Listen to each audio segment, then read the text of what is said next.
Paano umasenso sa gym business? Ikaw ba yung taong may negosyong gym? Yan ba ang negosyo mo? Parehas tayo. Kasi ako, mahilig ako sa mga workout. Ayoko na mag-gym sa iba. Kaya nagtayo ako ng ganyang negosyo. Kaya ngayon sa usapan natin to, tuturo ko sa iyo mga na-figure out ko, mga natuklasan ko, paano ba kumita ng malaki sa negosyong gym business. Tapusin mo ang buong video to. Sobrang dami mong matututunan dito kapag natapos mo ang usapan natin to. So by the way, kung hindi mo pa ako kilala, ako nga po pala uli si Darcel Robles. Isa po akong negosyante na may 5 taon na pong karanasan sa mundo ng pagnenegosyo. Paano umasenso? Kumita ng malaki sa gym business. Kung gusto mong malaman yan, may kwento ko sa'yo. Ako dati, karamihan sa mga kamag-anak ko, ang laging sinasabi sa akin, payatot. Ako, tinatawanan ko lang sila. Pero nayayamot ako dun. Naiinis ako dun. Nasabihan akong payatot. Naiinis ako. Kaya ang ginawa ko, nag-gym ako. Nung ako yung pagdating ko ng college, nag-gym ako niyan. Lumaki ang katawan ko niyan. Nang sobra-sobra. Tumaba, nag-bulk. Doon ko kinahiligan ng pag-gym. Sobra ako na-addict sa gym. Gym rat kung tawagin. Kaya 2023, nagtayo ko ng ganyang negosyo. Gym business. Pero ang problema ko dyan, hindi ko mapaakyat ang benta ko. Dati, sa aking gym business. Kaya ang ginawa ko, ngayon, yung gym ko, ipapa-franchise ko na. Kasi sa paraan na yan, pag nag-franchise ako, dyan ako kikita ng malaki. Magpa-franchise ka. Yan ang na-realize ko sa negosyong yan. Kikita ka lang dyan. Pag nagpa-franchise ka na, paano mo ma-franchise yan? Hindi pwedeng basta-basta ka magpa-franchise yan. Kailangan may sistema ka dyan. Kailangan may branding yan. Kailangan kilala yan. Pag sinabi ang brand ng gym mo, kailangan may impact sa puso ng tao yan. So, ang tanong, paano mo gagawin yun? Kailangan mo mag-vlog. I-vlog mo ang negosyo mong yan. Paglaban mo ang negosyo mong yan sa mga tao. Ipakilala mo. Trabahuhin mo ng mahabang panahon yan. Yan branding na yan. Sa pamamagitan yan, pag nagka-branding ang negosyo mo, kaka-vlog mo, sumikat yan. Targetin mo na magpa-franchise. Ipa-franchise mo na. Kasi sa paraan na yan, diyan ka lang kikita ng malaki. Padami na ng padami ang gym din eh.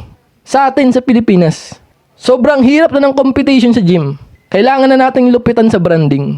At ipa-franchise na natin yan. Ipakalat na natin yung gym mo sa buong Pilipinas. Sa paraan na yan, diyan kakikita ng malaki. Hindi ka kikita sa mga subscription, yung mga monthly session, membership. Hindi ka diyan kikita ng malaki. Ang bagal ng cash flow dyan. Kung ang negosyo mo, produkto, gumawa ka ng produkto mo. Diyan mabilis ang pera. Kaya kailangan natin gawin, ma-convert natin yung gym mo sa produkto. Paano yun? Mag-create ka ng mga supplement powder dyan. Mga supplement, yung timpla na. For example natin, gagawa ka ng isang protein shake na sobrang taas ang protein. Protein ang hinahanap ng mga gym goer eh. Kaya ang gagawin natin, kailangan natin mag-create ng product na more on protein. At mai-market na maganda yan, i-vlog yan. Sa pamamagitan yan, pag nakagawa ka ng product, dyan mabilis ang pera. Masasapol mo ang distribution business model. Magkakaroon ka ng mga reseller. Na yun yung magpapasok sa'yo ng bulto-bultong order. Produkto lang talaga. Sinabi ko sa'yo kanina, na-realize ko dyan sa gym na yan. Mabagal ang pera dyan. Kaya ngayon, kailangan natin mag-create ng product. Ma-convert sa product yung gym business mo.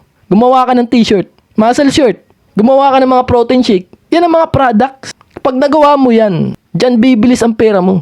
Dyan aasenso ang gym business mo. Yan ang gawin mo. Para umasenso, lumaki ang kita sa negosyong gym na yan. Ayos? Okay, next, dadako na tayo sa pinakahuli natin. Pinakahuli nating paraan para kumita ng malaki sa gym business ay ang kailangan ikaw yung nagbebenta ng mga gym, mga gamit.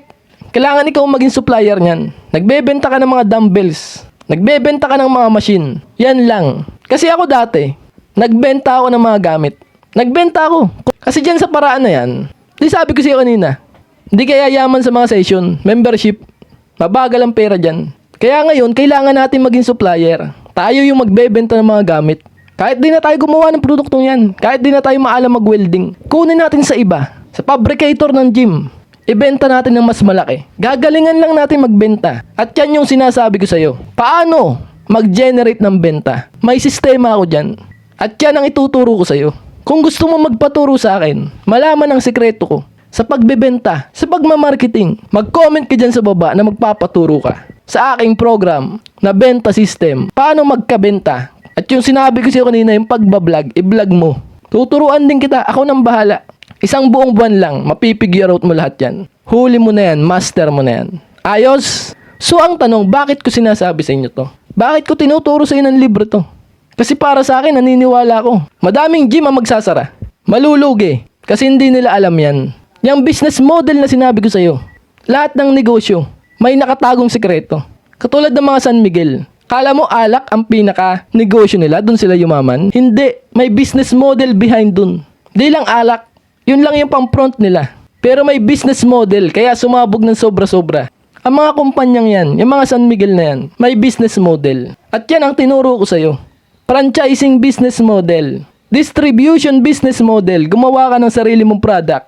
Mag-supply ka ng mga machine. Yan ang tinuro ko sa'yo. At yan yung mga business model. Kukubra ng pera sa negosyo mong gym business na yan. Kaya ako to sinasabi sa'yo dahil may matindi tayong kalaban. Ang kalaban natin dito, maubos ang oras mo, magsara ang negosyo mong yan. Kasi hindi mo pa rin ginagawa to. Hindi mo alam to. Yung mga tinuro ko sa yung mga business model. Malugian ang negosyo. Yun ang kalaban natin. At masakit yun. Sobrang mahal ng magpatayo ng gym business. Milyon-milyon ang gagastusin dyan. Tapos malulugi lang. Kakalawangin lang. Masakit yun. Depressing moments yun. At yan ang matindi nating kalaban. Kaya inaanyayahan kita. Palagi tayo mag-usap. Palagi tayo magkwentuhan tungkol sa negosyo. Pindutin mo yan, subscribe na yan. Subscribe mo na ako para lagi tayo makapag-usap. Makapagkwentuhan tungkol sa negosyo. Kung may katanungan ka, palagi kong sasagutin yan.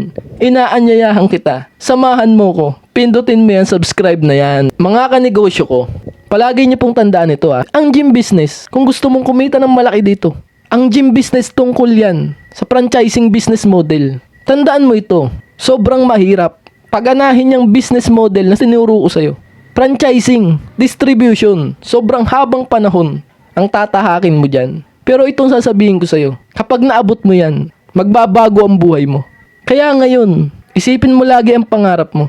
Ang mga mahal mo sa buhay, huwag kang pumayag na unti-unti nang malugi ang negosyo mong yan, na gym business. Kailangan mo mag-upgrade. Kailangan mong trabahuhin ang branding. Kailangan mo mag-vlog. Pasikatin yung negosyo mo. Para ready for franchising na yan. At yan ang business model na magpapasabog ng negosyo mo. Yan ang sikreto ng mga negosyante. Di nila sinasabi yan. Yung mga business model na yan. Pero yan talaga nagpalaki ng mga negosyo nila. At yan ang hindi nila sinasabi. Kaya ngayong alam mo na to, ngayong hawak mo na ang kaalaman, huwag mo nang sayangin. Dasal ka palagi, ibibigay niya yan. Palakpakan naman dyan. Alam ko na gustuhan mong usapan natin to. Pindutin mo yan, subscribe na yan. Para lagi pa tayo makapag-usap, makapagkwentuhan tungkol sa negosyo. Kung may katanungan ka, comment mo dyan sa baba at sasagutin ko yan. At nga pala, yung nasabi ko sa iyo kanina, yung marketing, branding, at yung pagbablog, kailangan mong mag-vlog sa negosyo mong yan. Magbubukas po ako ng program. Sumali ka, mag-enroll ka. Tuturuan kita paano mag-vlog para sa negosyo mong yan. Paano mag-marketing ng mabangis para ma-aware, magka-interes ang maraming customer, ang tao sa negosyo mo. May business model ka nga. Wala namang may interest sa negosyo mo. At yun ang marketing. Tatrabahuhin natin yan. Tuturo ko yan sa'yo. Sa isang buong buwan lang. Sumali ka, magpaturo ka sa akin. Mag-comment ka dyan sa baba kung magpapaturo ka ng branding, vlogging, marketing, kahit anong negosyo. Pwedeng-pwede dito. Ayos ba yun? At nga pala, sa mga gusto pong kumuha ng ating libro, sinulat ko po yan para sa inyo. Tungkol sa negosyo. Basahin nyo to. Sobrang halaga ng aral na mapupulot nyo dito. Kahit anong negosyong hawakan mo, para sa iyo ang librong to. Sa mga gusto pong umorder ng aking libro, text nyo lang po ako sa number na yan. Text nyo lang po ako sa number na yan. Sa mga gusto pong kumuha ng ating libro, free shipping po ko kahit saan ka pa sa Pilipinas. Yun na po ang tulong ko sa iyo. Ililibre ko na po ang shipping kapag umorder ka ng aking libro. Ayos po ba yun? At yun lang po muna. Maraming salamat po sa ating magandang usapan ngayong gabing ito.